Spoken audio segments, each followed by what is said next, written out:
contest for Area A1. Contest for Area A1. Contestant number 1, Arnie Buss. Losing my baggage. Losing my baggage. Arnie Buss.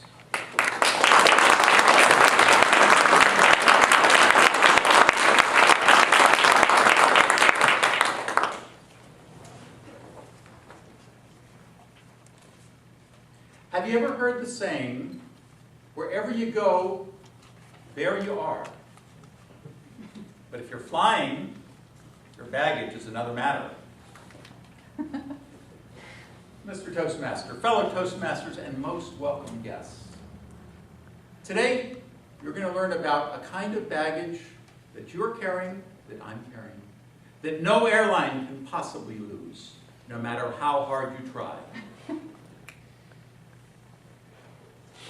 September 1960, the United States is engaged in the Cold War with Soviet Union. It's in full tilt. A young and dynamic candidate for president is thrilling the nation. And I'm in my first day in 4th grade, Pittsburgh, Pennsylvania. And I see in the playground, all the other kids are playing a game of kickball. I shyly go up. Can I play too?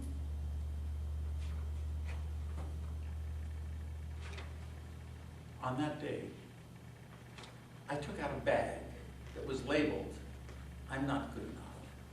And I took a big weight and I put that in that bag. And I carried that emotion. December 1961, my 5th grade report card. Here it is, Dad.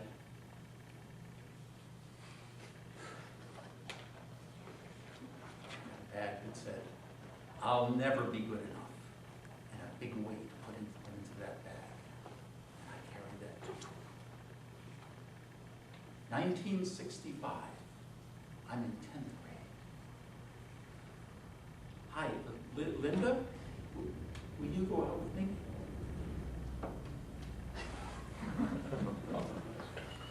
Another bag that said, "Nobody is ever going to love me."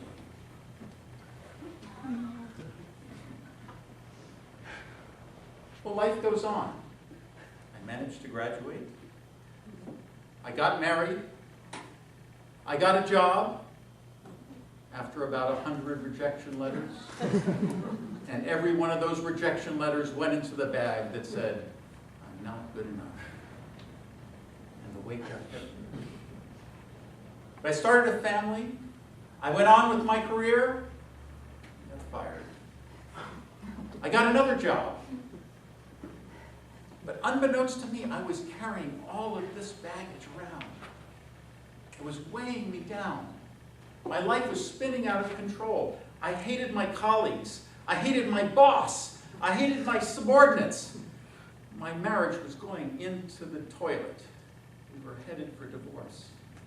My life was out of control because of all that baggage that I was carrying.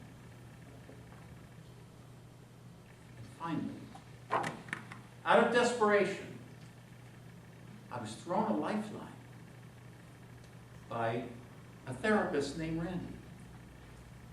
And when I talked to him, he seemed so gentle, he seemed so accepting.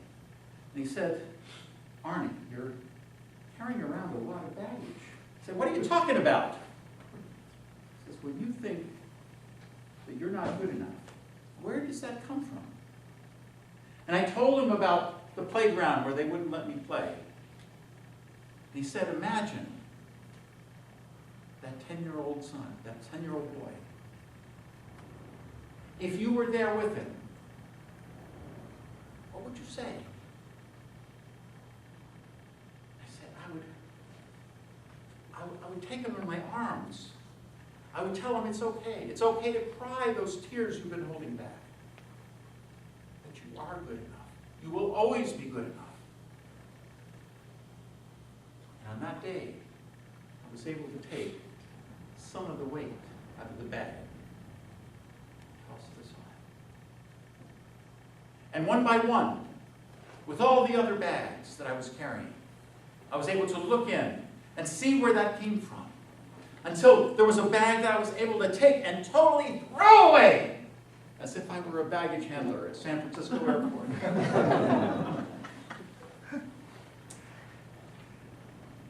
Those bags had been weighing me down, and I didn't even know it.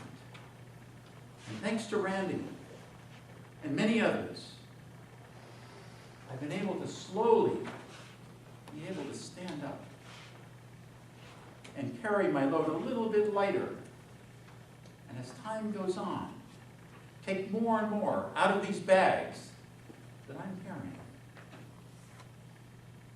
Now, I still have many, and so do you.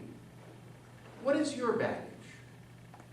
What pains from the past are you carrying around that you still don't realize? Do you ever hear a voice in your head that says, I'm not good enough? Do you ever hear a voice in your head that says, I'm not lovable? Do you ever hear a voice that says to you, I'll never be good enough? That's your baggage. Lose that baggage. You can't lose it by just tossing it aside. You have to take it out. You have to look at it and see what's in it. Open it up, as painful as that might be. And then free yourself from what you're carrying. Wherever you go, there you are. Leave your baggage